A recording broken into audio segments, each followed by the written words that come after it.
I am thrilled to run this panel again. We run this every year. Multi-sector career paths of our MPA alum. And as always, we have a really interesting mix of alumni with very different backgrounds living all over the country. Somebody was talking about snow, and somebody else is talking about warm temperatures. So we have very different career paths, very different geography. And I am really excited to hear all of their stories and share their insights. So I'm going to start, Caesar, you were the first one to log on. I'm just going to start with you to have you start to share a little bit about your career path and current work, and we'll go around everybody and open it up to questions. For the attendees, feel free at any point to start typing in if you have any questions that we'll get to after the initial introduction. So Caesar, I'm going to turn it over to you.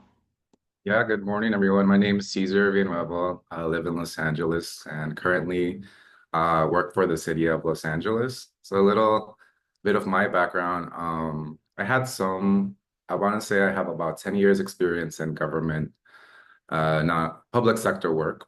So I originally started as an intern on the Hill in undergrad. So that was kind of my preview of DC. I really loved the city. It's where young professionals thrive, I feel. So I got exposure of the DC life and, you know, worked at a nonprofit for 3 years and then went to GW.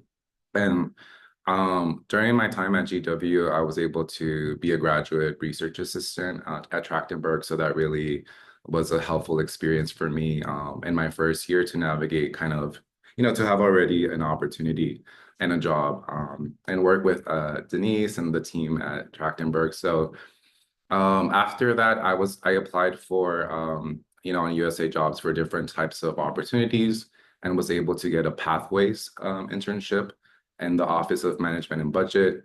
So that was a really great experience for me, working in the White House and kind of seeing how policy is done from at the federal level and how the budget priorities and decisions are made and how, that then trickles down to the federal agencies.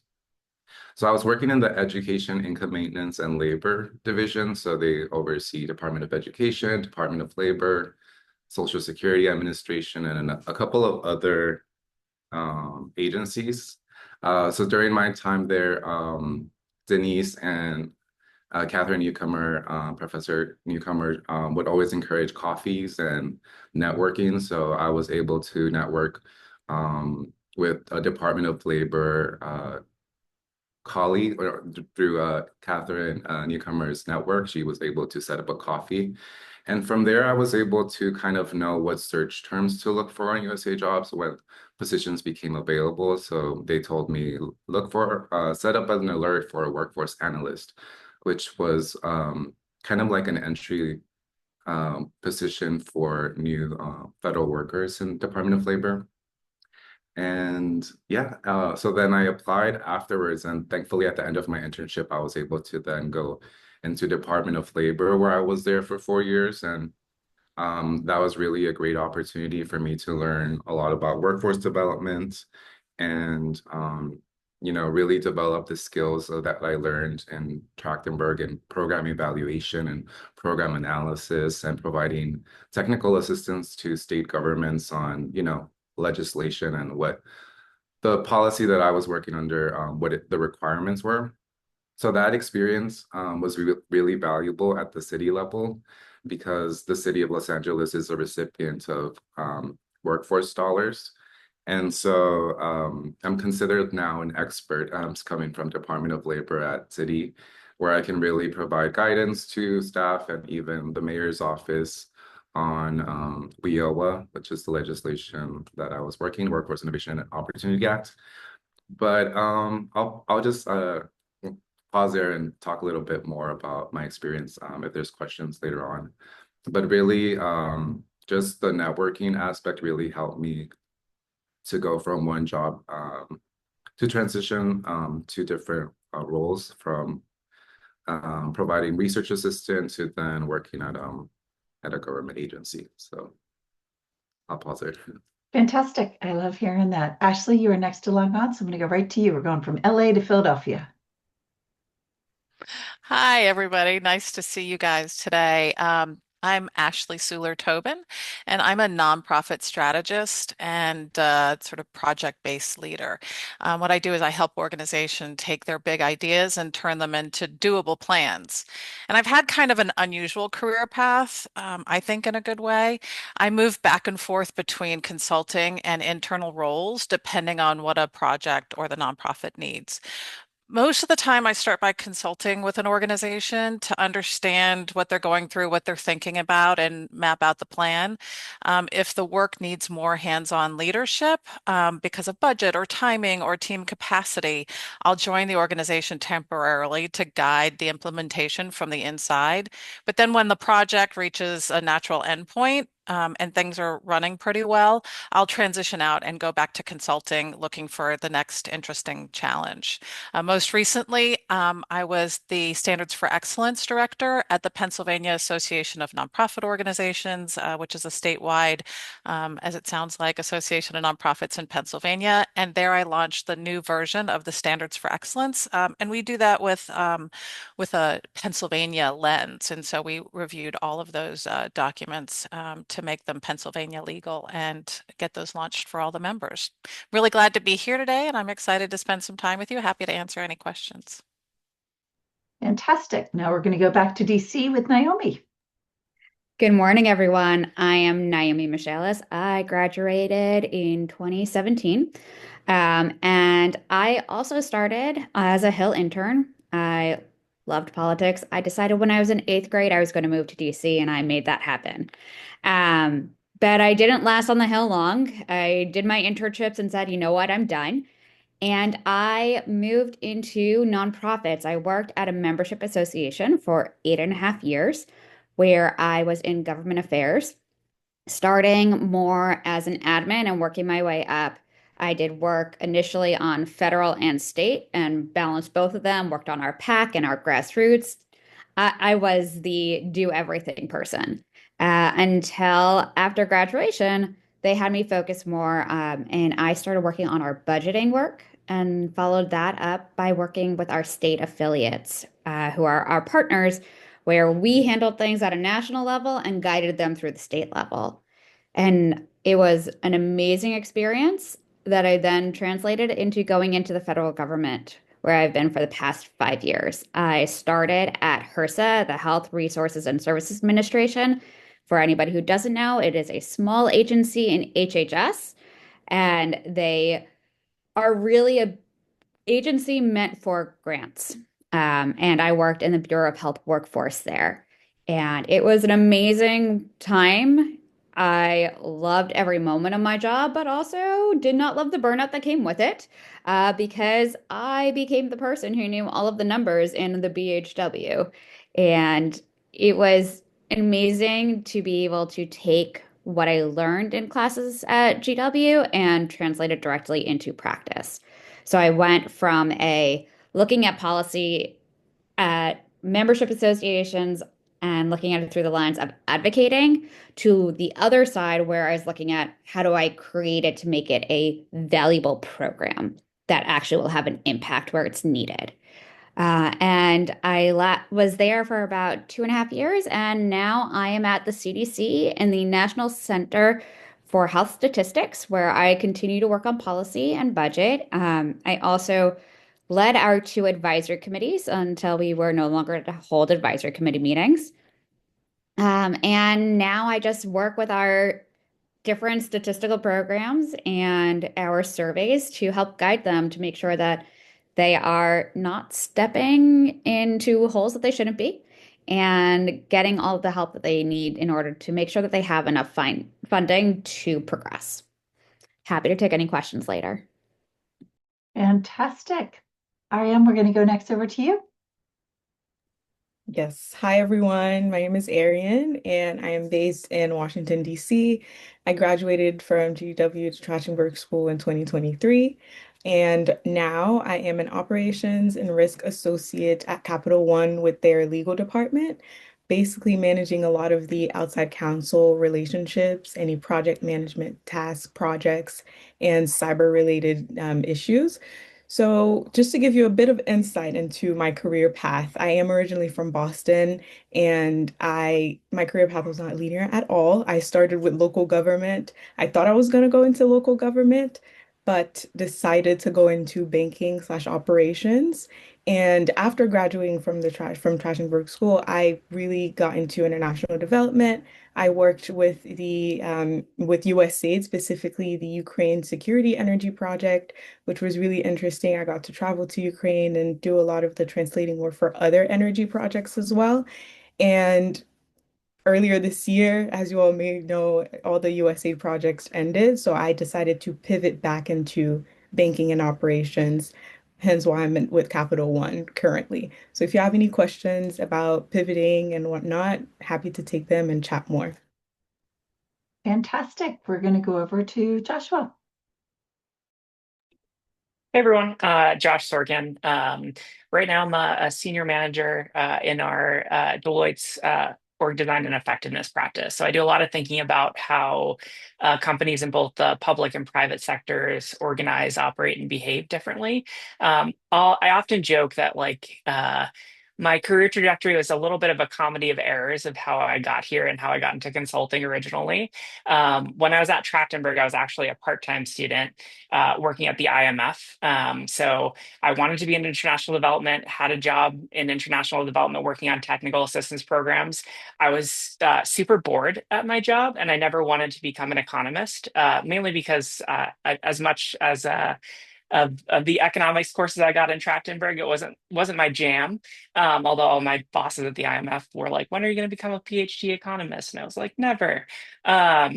Through working with Denise and others at the time, I attended a bunch of different of the evening programs where we got to see, different aspects of careers that for MPPs and MPAs.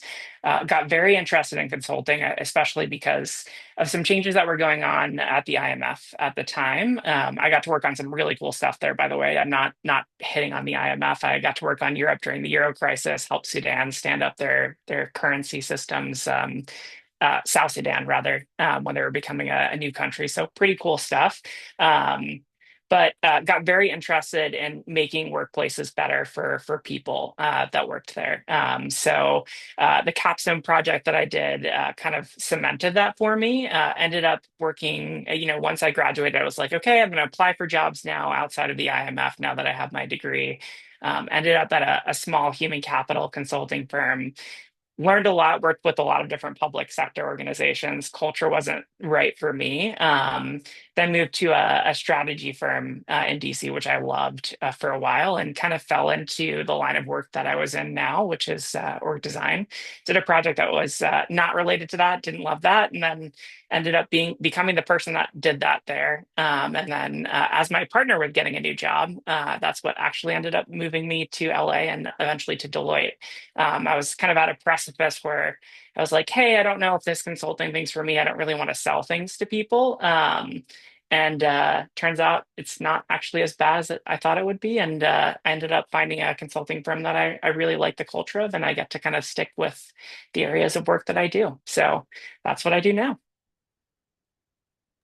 Love hearing all these stories, everybody, the different paths. Mackenzie in Chicago, bring it home before we open it up to questions. Yes, thank you so much for having me today. My name is Mackenzie. I graduated from the Trachtenberg School in 2021. My first class was actually with Professor Brainard over the summer, but I also moved to DC after I graduated college thinking I wanted to do political work. I wanted to be in DC, and again, like others here, I made that dream happen, but I decided pretty soon on that political work was not the way in which I wanted to contribute to the world around me and switched into a career in nonprofits where I have been for the last decade. And I started at a very, very tiny nonprofit that was 5 people and have since worked at very disparately sized nonprofits, but all of them have been driven by missions that I personally relate to and feel are important. And my time at the Trachtenberg School has enhanced my career in innumerable ways, but I am very grateful for that time and all that I learned. And even if I, did my concentration in state and local politics, and I'm now working in nonprofits. Those skills and what I've learned have carried me through. And during 2021, as you all have experienced, the world changed. My work went online, my school went online with Trachtenberg, and I decided to move back out to Chicago to be closer to my family. And I've been here since then. I've worked for some really incredible nonprofits, including Rotary International and City Year Chicago, but I am currently at Chicago Public Media, where I work on the philanthropy team. Chicago Public Media is one of the few newsrooms in the country to be completely publicly funded. My team raises $12 million a year for the operating budget that comes from corporations, um, include and individual donors. And I work with some of those individual donors, which is really, really special. And then we also have someone who manages our grants and foundations relationships. But it has been the honor of a lifetime, at least, the 10 decades I've spent in the workforce thus far, to be working at CPM. But it's just been really wonderful to get to see not only the operations and volunteer engagement side of nonprofits, which is where I started my career, all the way now into the philanthropic sector. And I'm really excited to be here today. So if anyone has any questions on philanthropy or development, I'm more than happy to answer those as well. Fantastic. This is great. We have two questions that have come in through the chat that I'm going to start with. And just to remind everybody, you can put things into the chat, or if you would like to raise your hand. So the first one was for Caesar. If you had one skill that young professionals must develop to thrive in future public sector labor market, what would it be and why? Yeah, that's a great question. For me as an analyst, since mostly work with data for the past 6 years, I would say that the top skill, the one skill, would be researching/writing, because that has really helped me have the ability to find solutions, right, to whatever organizational, whatever you're trying to accomplish. I think it makes you a value add if you are a great writer and have the ability to research to find solutions. So I would say, really hone in on your writing skills, be able to convey your main points in writing, and having the ability to find those solutions through research. I would say that for me as a data analyst. Fantastic. There was another question also came in from Judith, and I'll ask these two for Ashley. And then again, please raise your hands. So Ashley, two questions that hopefully will have a broad appeal for a lot of people here, I think. What are the biggest gaps in the nonprofit leadership today, and how can students start preparing to fill them? And what are the most common governance mistakes nonprofits make, and how can emerging leaders avoid them early in their career? So big questions. And I would say probably, Ashley, some of this might be something, Judith, that these are probably much more complex and longer answers, that some of this might be things that you follow up with Ashley for some further conversation. So maybe Ashley, if you can kind of go maybe a little bit down into it, but not super detailed. And then you all can follow up, because that could probably be a multiple long conversation, multiple length. Oh yeah, I mean, I taught a 3-day course on governance, so we can go into excruciating detail on that. But I think so. One of the things I think about a lot is the board executive relationship and how fraught that is, and how much pressure is put on executive directors to do everything and to be everything. But so I think I'm going to answer these two questions in a similar way. Um, I think the best way to prepare for nonprofit leadership is to join a board and be a board member. It was hands down the best experience I had as a nonprofit consultant and staff member. Seeing what those conversations look like from the inside really helped me see resilience differently, and challenges differently, and how the executive director is treated. And it helped me analyze my job search better. by knowing what the boards might be like and how they were formed. Some boards think that they are supposed to criticize the executive director all the time, and some boards are supportive of the executive director. And knowing that going into it really gives you a sense of the culture in a way that no conversation could. So if you can suss that out in any way, get to it. But if you have an opportunity to serve on a board, do it. Jump at that opportunity.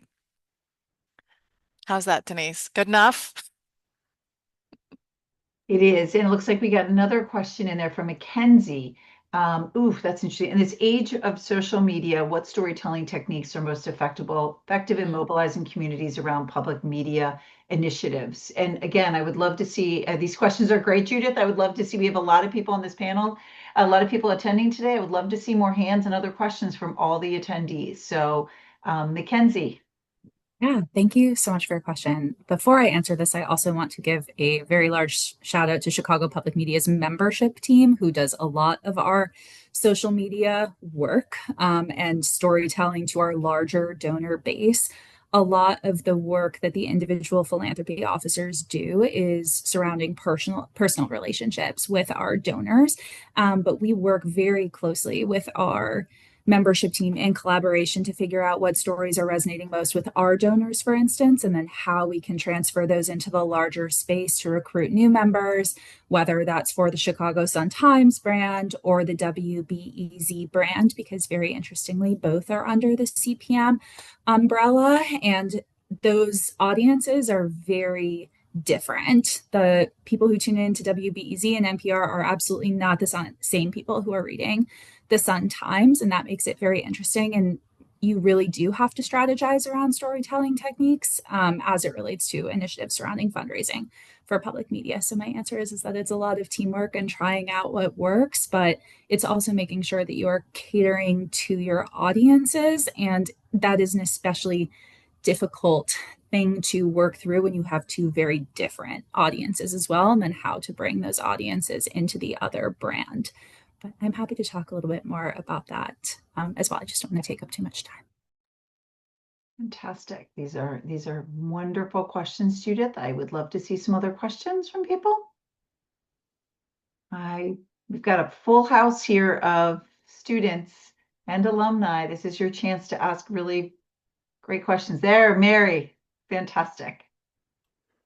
Yeah, I just want to thank everybody for sharing your experiences and your pathways. I have just started at the Trachtenberg School, and I'm very excited to be joining the school. I previously worked for the federal government and in the humanities, so it's new skills that I'm learning, really enjoying it.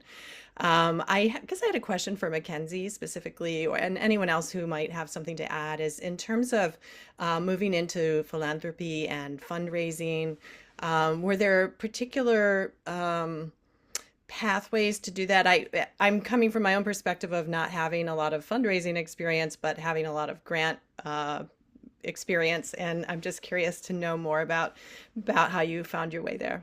Thank you. Yeah. I very much fell into philanthropy. It was not something that I had intended to go into, but as I mentioned, COVID really shifted where I wanted to be, and I had done lots of work in the volunteer engagement space at a very large nonprofit working with various members. And so when I actually entered philanthropy, I worked at Rotary International, but specifically with their donor advised fund account holders, helping people manage their accounts, but also open donor advised funds, which for those of you who may not be familiar is basically a charitable checking account that you put money in and then you can distribute at will to 501c3s across the country. And it was really my operations and volunteer engagement experience that led me into that avenue of donor advised funds. And then from there, I went more broadly into individual giving. And so I sort of grew up in that space, but philanthropy wasn't something that I had expected, but the ability to build relationships with donors is really not that different to the ability to build relationships with members or volunteers. And I think that that is something that I've carried with me throughout each job that I've had, is really getting to know the people who have supported the organizations and being able to transfer those skills into the next position that I have achieved. Thanks. Fantastic. This is great. Now we have a question that's for Joshua first, and then one that's open for everyone. People, and this is common thing, interested in working for international organizations like the IMF. Can you share how you first joined the organization and what factors like internships, networking, or previous experience helped you get in? I can tell from your face you probably get this question a lot, and this question that It's we not that get, I get it a Melissa. lot. It's just I don't know necessarily whether I'm going to give a very helpful answer. So like that was kind of like my one of my dream jobs. Like I really looked up to one of my cousins who worked for the Asian Development Bank, and she had gotten in through a young professional program. Highly recommend looking at those as well. They're a little bit more open. I just applied like no other to like every position that I saw related to them. So I think originally I was hired under like basically an assistant program. And was placed some other office that was completely unrelated to anything. I ended up in an office that actually like was a perfect fit for me. I don't know how, again, comedy of errors, like don't know how that worked. Now know I'm working for the IMF. How their HR department like managed to do that. But like any opening that you can get in, I would say do it. They do have internship programs, as I believe the World Bank does, as well as do many of the other development banks. It really just depends on like what the qualifications are. I know the IMF looks more specifically towards those who have economics backgrounds, so that might be a little bit more difficult than, for example, the IADB or World Bank, which might have other options. Like they had a friend that worked there for a while, and it was mainly her language skills that got her in. So all I would say is like apply. It takes a really long time. I would say they're very slow moving, just like the federal government is sometimes with the application process, but don't give up. It will happen eventually. Or I was lucky enough, but that's like 7 or 8 years ago advice, maybe more than that. I'm doing my math wrong probably at this point, but great place to work though. Ariane, it sounds like you've got something to add about this one.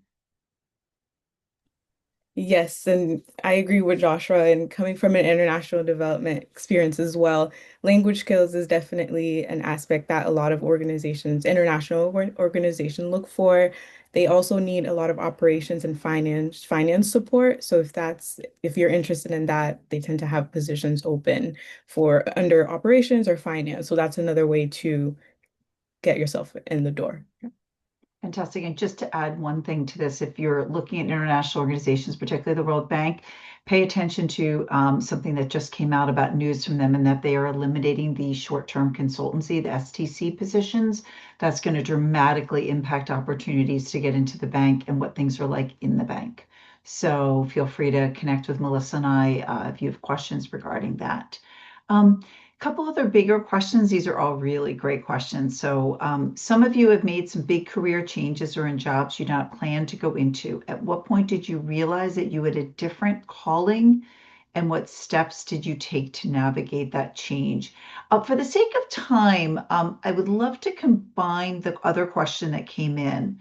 And those of you, the panelists, you can look at the chat for this too, is that about pivoting from the federal government to private and nonprofit, and what transferable skills do you recommend we develop? So would love to hear about kind of those big career changes, different calling, what steps, and then pivoting from federal. It's a lot in one question, but I'm guessing all of you have some really tremendous insights, whoever wants to start. I can start on one piece of it. I got some really excellent advice many, many years ago from somebody who was sort of a senior person, had an amazing career in lots of different positions. And he came in one day and said, "Do you know where your next job is going to be?" And I kind of was taken aback. And he said, "I'm asking you because you should always know where your next job is going to come from." And what he was talking about was the networking has to happen all the time. The networking can't happen when you're in crisis or when you need to make the change. You have to always be putting yourself out there and thinking about what opportunities are there so that the opportunities will come to you. You know that Melissa and I love that answer from the coaching perspective. Love to hear more from others.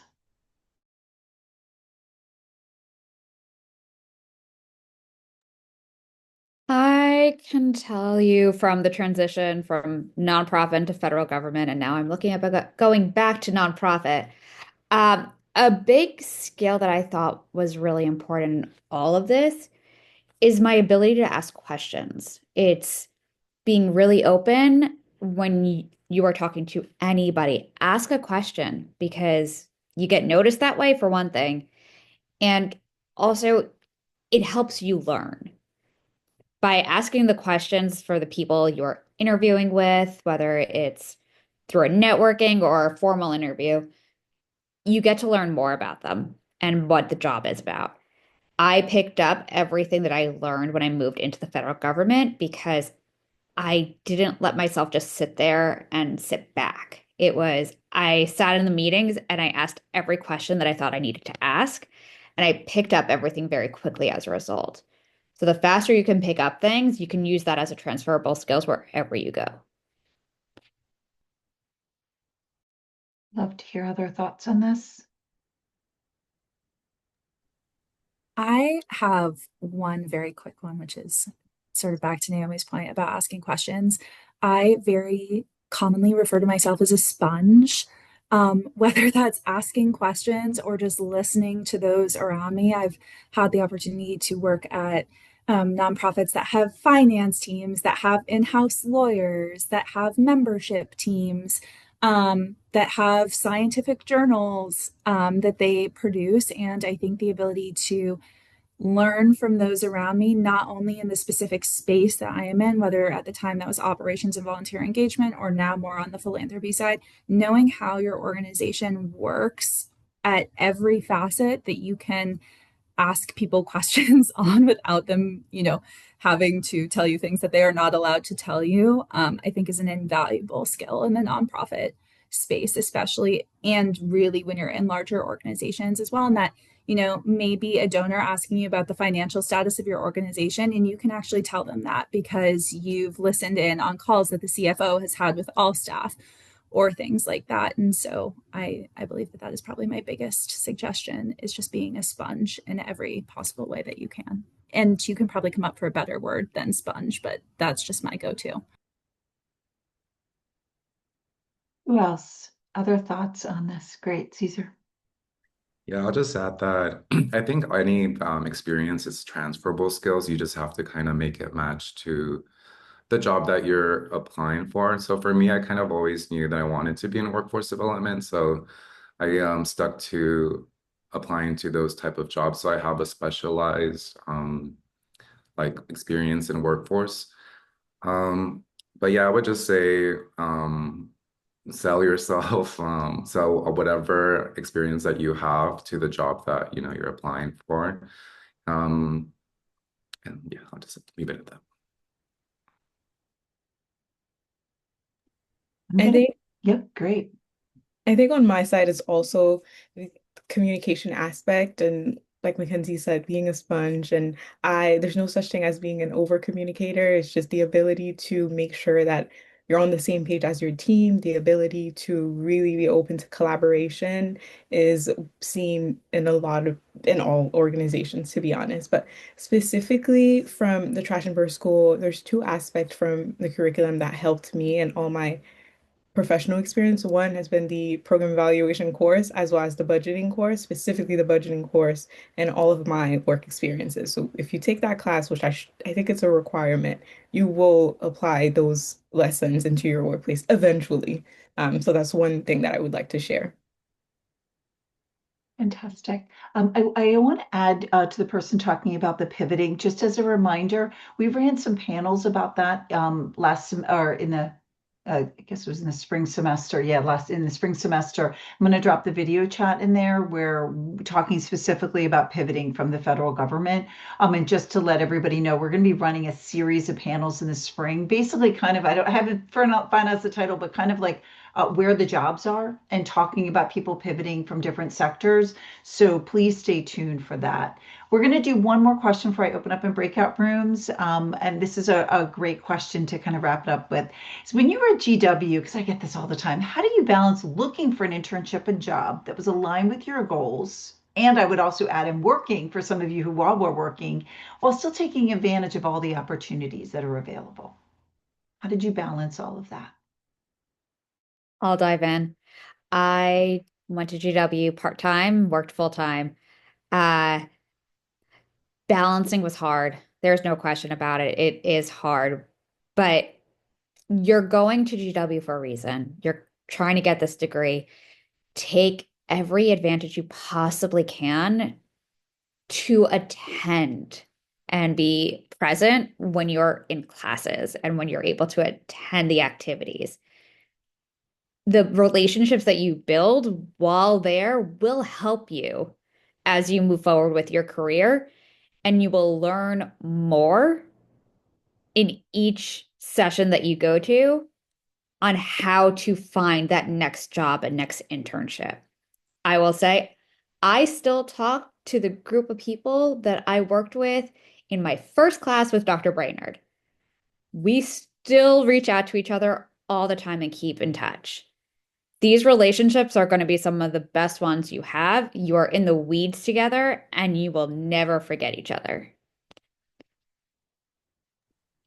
I want to add one more thing. So I was full-time, but I also worked full-time. The only reason why I don't recommend it, but the only reason why I was able to do it was because it was a remote position, it was repetitive work.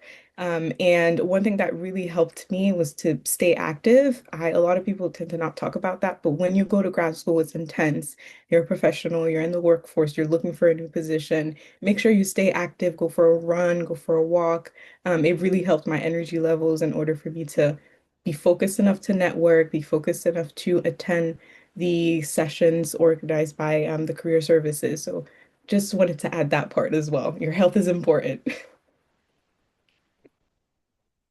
I have one small tidbit as well. I too did the full-time work full-time at night. My position was not remote, so I was commuting from Farragut North to Foggy Bottom every night for classes, which meant sometimes I couldn't attend things midday like this. So just like Denise said, the recordings as well is a great space to catch up on things that you may not have been able to fit into your daily schedule.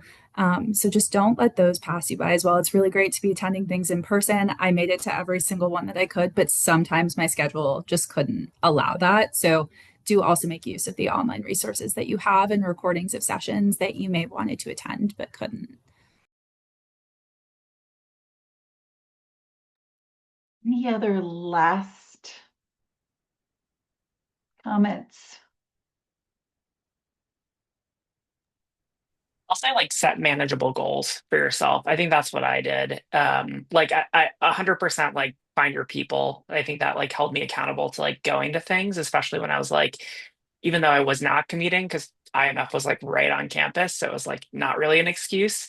Finding people to force you to go, and then like I think Denise, maybe we had a conversation about this like earlier on when I was like, I want to apply to everything to get out of here, like waiting and like making sure that I'm like intentionally like figuring out what I wanted to do and setting those goals intentionally and taking action on those is helpful versus like applying to everything or doing everything. Yeah, thank you. And I want to remind everybody that they're here today, and we talk about this in advising, and we put this in the newsletter, but unless something's like an in-person employer briefing or required for your class, you can always come in late or leave early to any of the career programs that we offer through the Trachtenberg School. So if you're working somewhere and you can only be a part there for part of it, please still attend. We want you to take advantage, kind of saying what Josh was saying, that intentionality. We don't want you to miss, like Ashley just kindly offered to have informational interviews with people. Like, this is the type of intentionality we want you to have with your career and to take advantage of these opportunities. And as everybody here knows, you always get career services for life, so we work with all of you. So this was, as always, I just appreciate the candor, the honesty, the insights, kind of pulling back the curtain to all of your careers and decisions you've made. What we're going to do now is open up to the breakout rooms to give you a chance to have some individual conversations. Highly encourage you, even if you just go in for a minute, connect with somebody, have a quick question, and say, I would love to follow up with an informational interview. Each of these alum offer tremendous opportunities. And to the alum, I would say, if you can just stay in your room, even if nobody's in there right there, someone might pop in. We will end about a minute before noon just to give everybody the chance to wrap up right. I want to thank you all, Lori. Thank you, as always, for the opportunity to present for your students. Thank you, and thank you all to our panelists. Denise, I have one more question. Will students be coming back to the whole class before they leave, or will you end with the breakout? I will, in the breakout rooms, everybody goes in there, but then I will close it right afterwards. Thank you. Thanks, Okay. everybody.